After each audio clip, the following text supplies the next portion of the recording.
Today, I want to talk about purpose.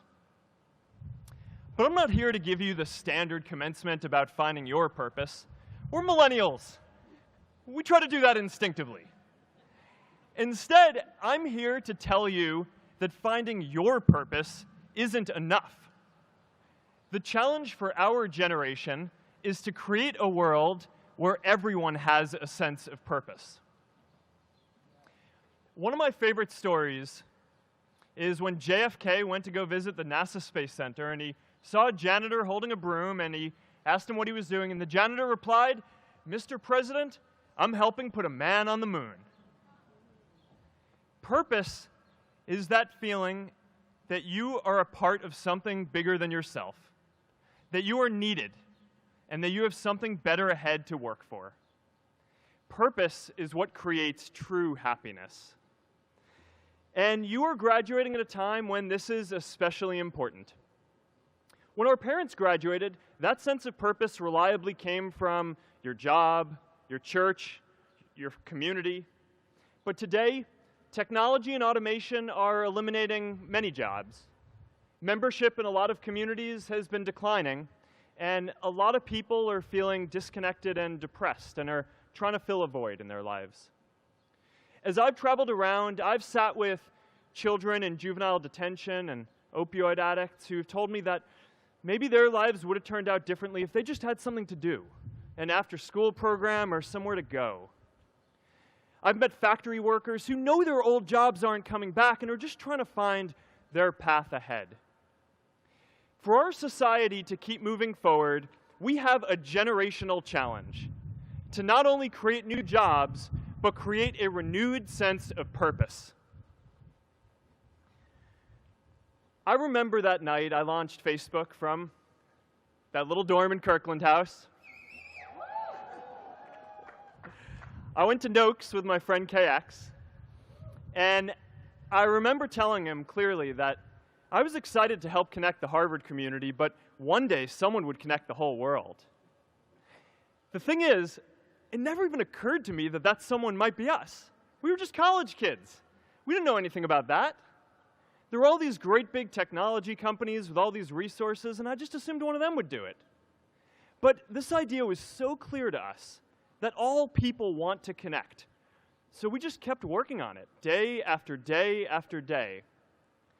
And I know that a lot of you are going to have your own stories just like this. A change in the world that seems so clear that you are sure someone else is going to do it. But they're not. You will. But it's not enough to have that purpose yourself. You also have to create a sense of purpose for others. And I found that out the hard way. You see, my hope was never to build a company. I wanted to have an impact. And as all these people started joining us, I just assumed that that's what they wanted to do too. So I never took the time to explain what it was that I hoped we'd build. A couple years in, some big companies wanted to buy us. I didn't want to sell. I wanted to see if we could connect more people. And we were building the first version of Newsfeed at the time, and I thought, if we could just launch this, it could change how we all learn about the world. Nearly everyone else wanted to sell. Without a sense of higher purpose, this was their startup dream come true, and it tore our company apart. After one particularly tense argument, one of my close advisors told me if I didn't agree to sell the company right now, I would regret that decision for the rest of my life. Relationships were so frayed that within a year or so, every single person on our management team was gone. That was my hardest time leading Facebook. I believed in what we were doing, but I felt alone. And worse, it was my fault. I wondered if I was just wrong, an imposter, a 22-year-old kid who had no idea how things actually worked. Now, years later, I understand that that is how things work when there's no sense of higher purpose. So it's up to all of us to create it so we can all keep moving forward together.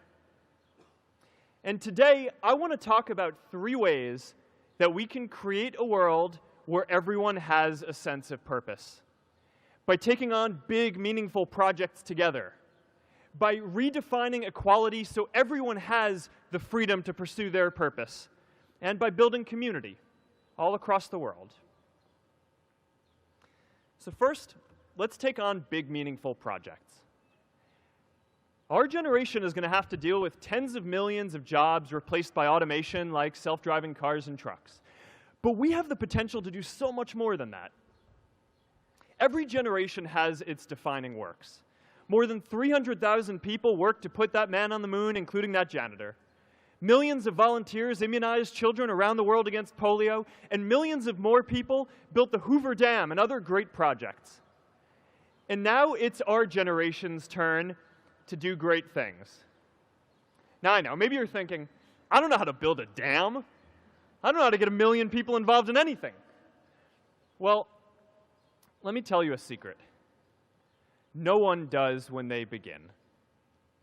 Ideas don't come out fully formed. They only become clear as you work on them. You just have to get started.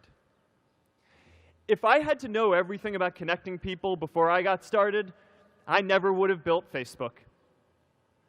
Movies and pop culture just get this all wrong.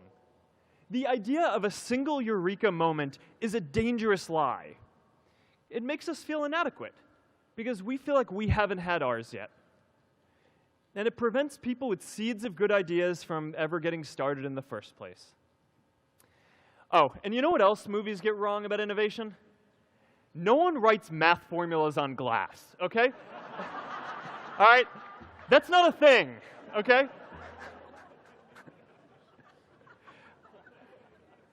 It's really good to be idealistic, but be prepared to be misunderstood. Anyone working on a big vision is going to get called crazy, even if you end up right. Anyone taking on a complex problem is going to get blamed for not fully understanding it, even though it's impossible to know everything up front.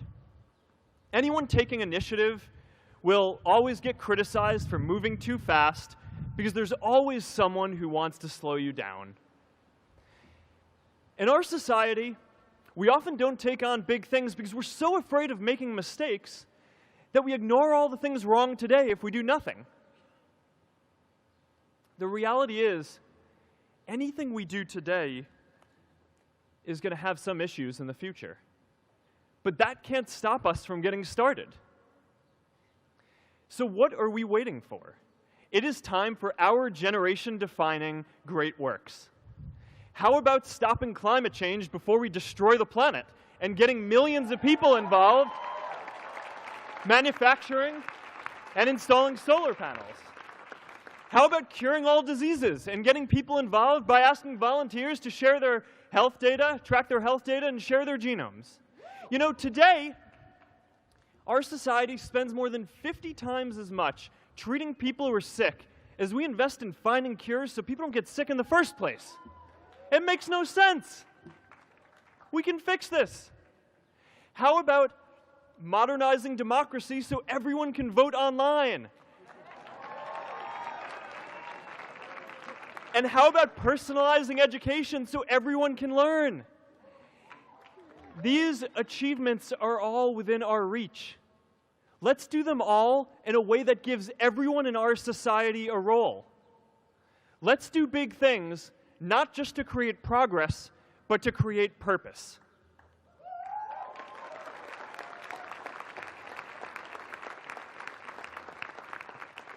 So taking on big, meaningful projects together is the first thing we can do to create a world where everyone has a sense of purpose.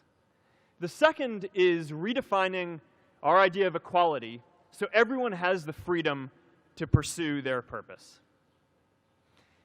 Now, many of our parents had stable jobs throughout their careers, but in our generation, we're all a little entrepreneurial, whether we're starting our own projects or finding our role in another one. And, you know, that's great, because our culture of entrepreneurship is how we create so much progress. An entrepreneurial culture thrives when it is easy to try lots of new ideas. Facebook wasn't the first thing I built. I also built chat systems and games, study tools and music players, and I'm not alone. J.K. Rowling got rejected 12 times before she finally wrote and published Harry Potter. Even Beyoncé had to make hundreds of songs to get Halo. The greatest successes come from having the freedom to fail. Now, today, we have a level of wealth inequality that hurts everyone. When you don't have the freedom to take your idea and turn it into a historic enterprise, we all lose.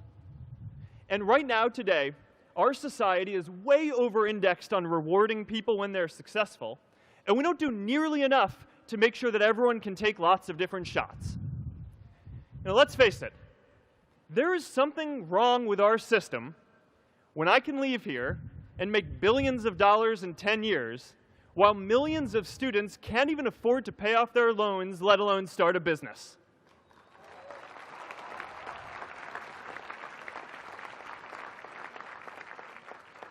Look, I know a lot of entrepreneurs, and I don't know a single person who gave up on starting a business because they were worried they might not make enough money. But I know too many people who haven't had the chance to pursue their dreams because they didn't have a cushion to fall back on if they failed.